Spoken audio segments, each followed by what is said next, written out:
Hello everyone, I'm Debbie Polachek. I am a Stampin' Up demonstrator. Welcome to my channel.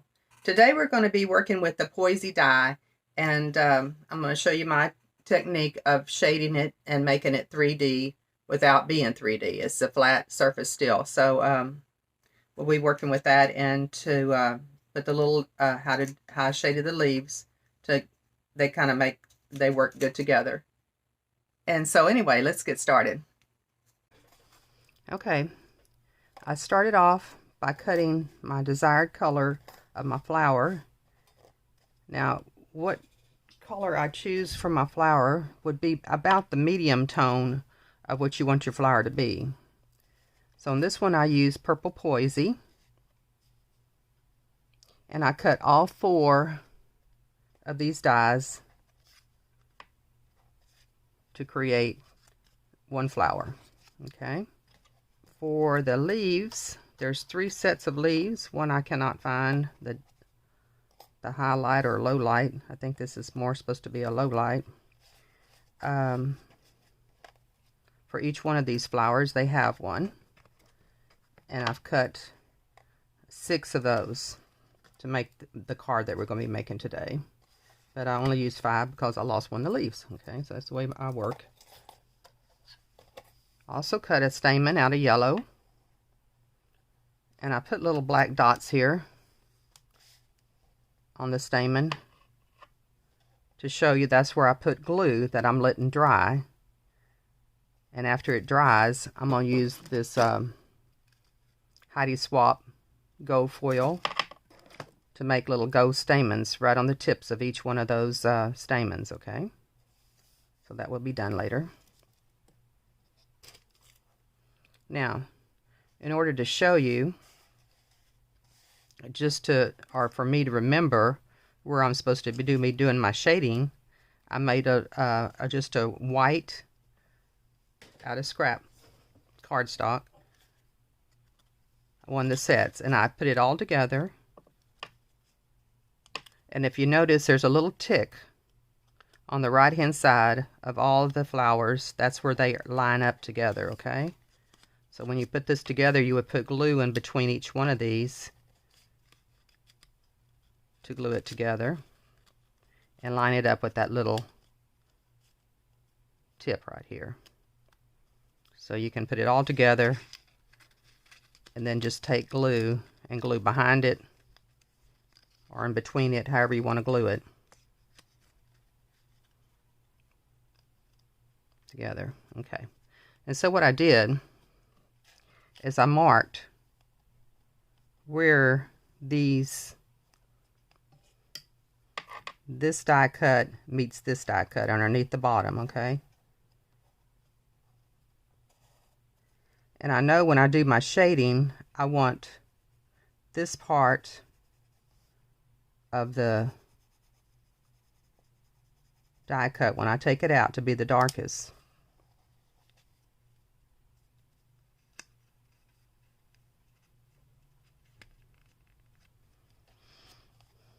And then I did the same thing here. I did this because I know I want this right here and here to be very dark in here, so it'll show up against this light leaf petal here. So everything that's like here, I want it to be darkest. Okay. Then I did the same thing with this one. Drew a line around it.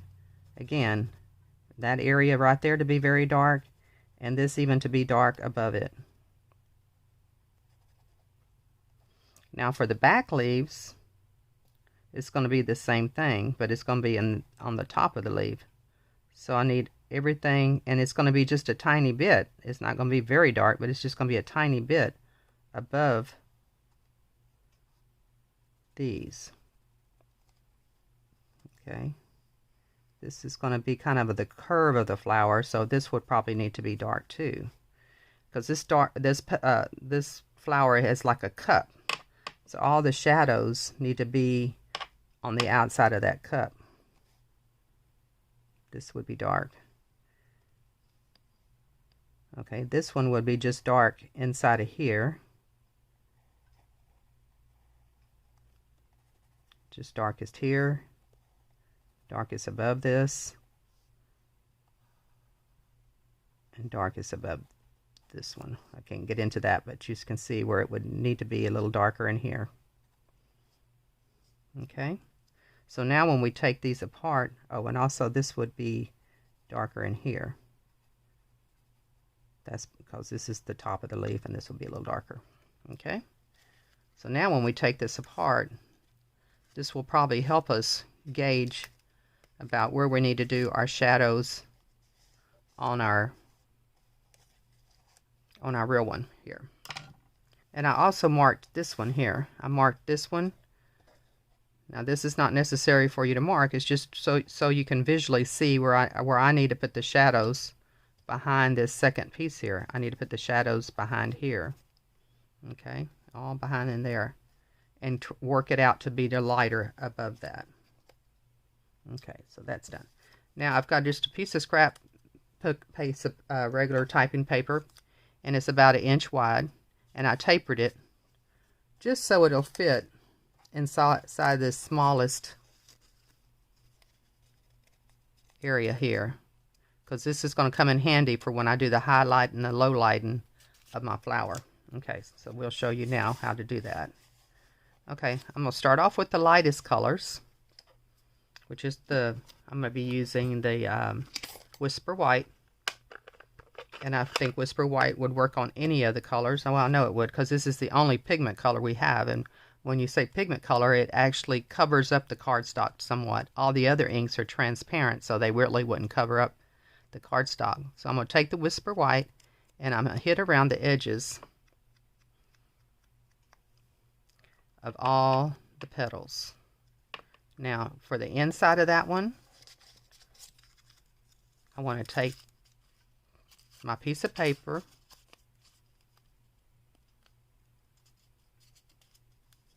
and work it behind there, and now go ahead and hit it with that white. I'm trying to get a little bit darker so you can see it, and you can do it like this too if you wanted to. Okay, so I'm trying to keep this dark through here and then light. So, okay, that's this first one. The second one, same thing. I'm going to slip it on behind here. Get that white as I can on the tips. Now if you wanted to, you could let this dry either with your heat tool and come back and do it again if you wanted a little bit more brighter white. But that can be done too. Okay, so I got the tips white. Now I'm going to work the tips white here. However you want to do that white there on the edges. Okay, this one's done. So the third one, same thing.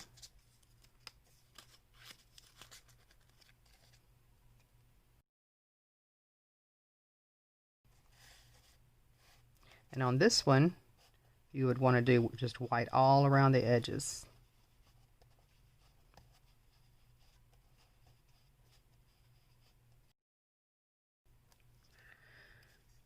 So those are done. Now on most of the colors on this video, in most cases you can do your shadowing with the same color cardstock that you chose. So in other words, if you use Highland Heather cardstock, you could also use Highland Heather ink pad. Always do your highlights with the white. You may decide that you want to use a lower value of color for your low lights. In order to do this easily, it is easiest if you would make yourself a chart.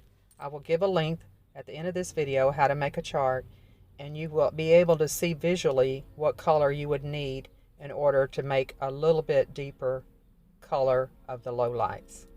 You can see that the Highland Heather would probably be, the Gorgeous Grape would probably be really hard to work with. It would work, but it would be very hard to work with in that short area to get all those shades shown.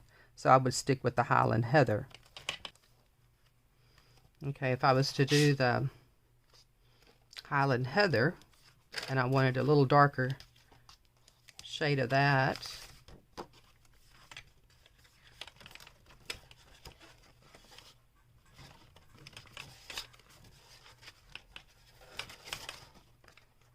I would have to go into the purple Poisy, I mean the Gorgeous Grape, to do the low lights.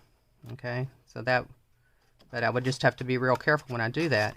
And actually I wouldn't go any color any darker than this shade, because if you did a real dark shade, if you did like the purple Poisy, it'd be almost impossible to get your dark colors in there.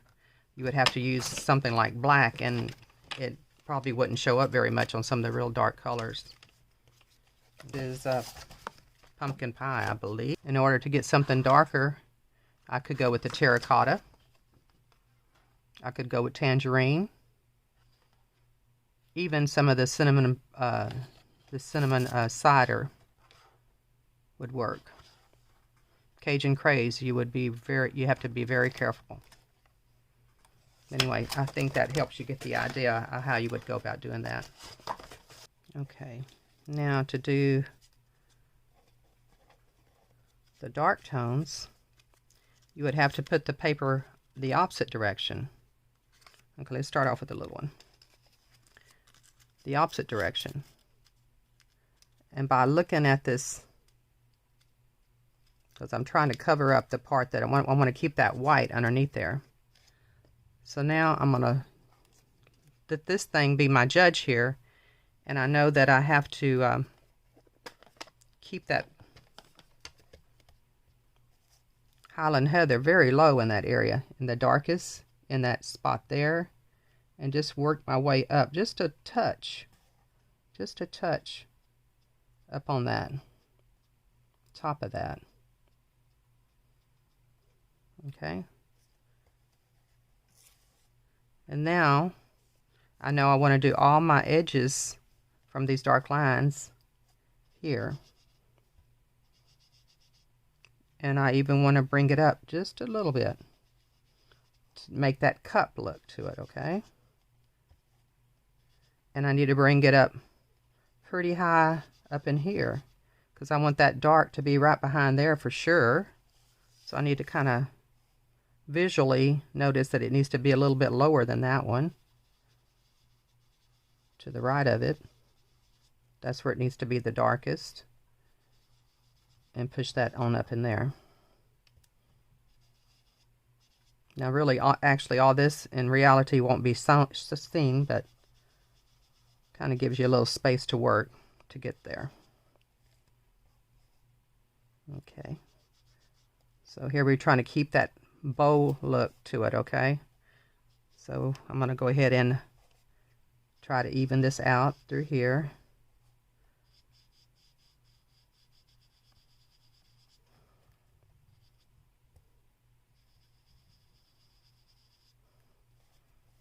To try to keep this as much as a bow as I can. Okay, that one's done.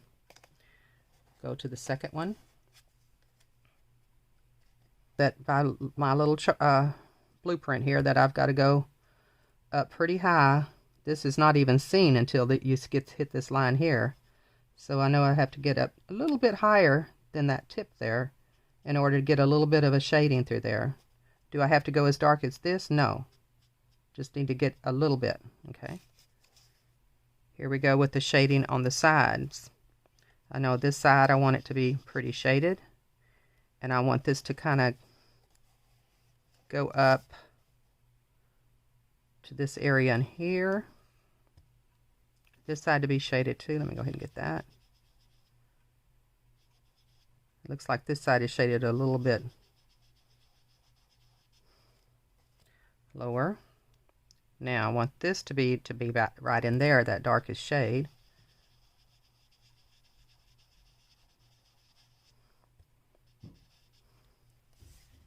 Now I need to kind of blend this out as much as I can in a bow, again a bow, half circle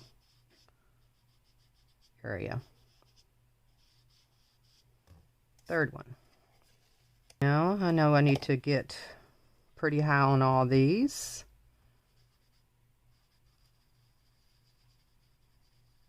Again, this part is not showing, but this part is. So I'm just using this as my paper to kind of get my ink started here to do the fade. I know I want to go up pretty high there. Okay. Now this is the part that has that belly like, and it goes all the way across here before you can even see it. So, and I know I want it as high as that because I've already seen that when I did it. And I know I want this to be here a little bit. And I want my belly to be showing here, almost to this line.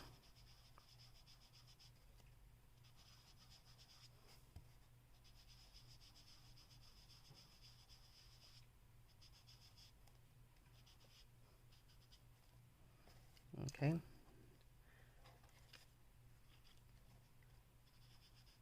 And again, try to make that half circle going around here to kind of lightly fade that out.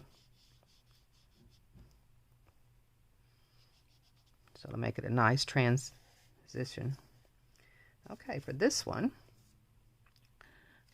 we'll need very little of the darker color, just around the edges, just very little. So basically we're just going to be like trying to just to sponge the edges of that. So not very much at all.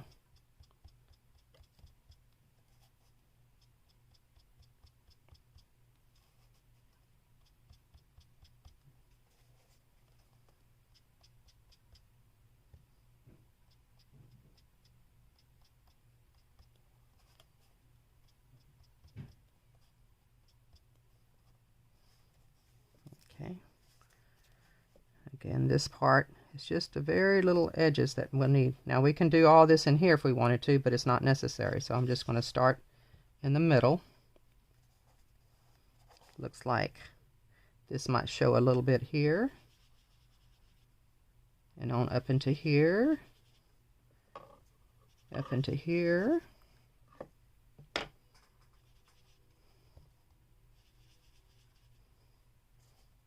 Up into here. Up into here. And here. Okay. Now let's just put this together on a dry run and make sure it's good.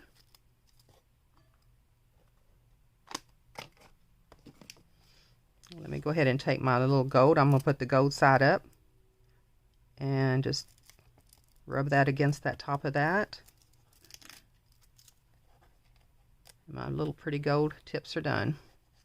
I'm going to put this inside the center of this one.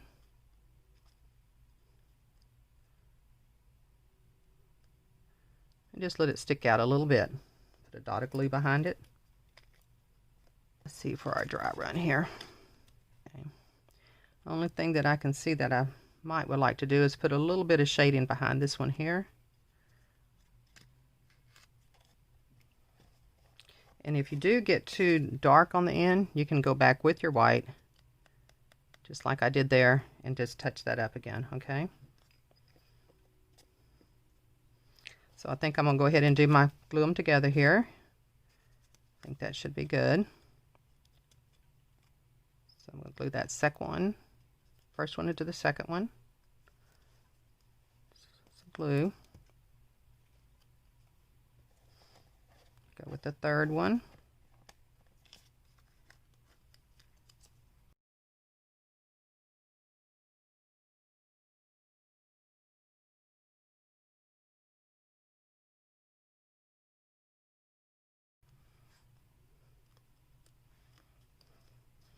Okay, now one final thing I think I will do is I'm going to just go and just just get the sides of the cardstock here on, and that just kind of gives it a little bit more extra roll to the flower, because when things roll it gets a little bit darker. Not that I want it much amount at all, just a little, just on the edges really.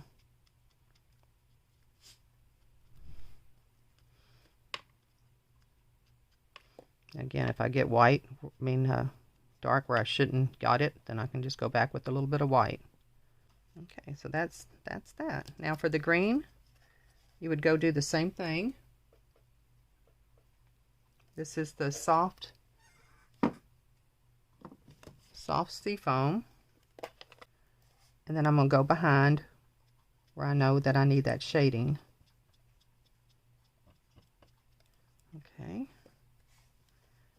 And that will be glued on top like that. So that's it for the flowers. Thank you for watching the video of making the Peony Die. Now we'll be making a video to do a card to go with it. So stay tuned for that. It should be at the end of this video. It takes you straight to that video. Thank you. Bye-bye for now.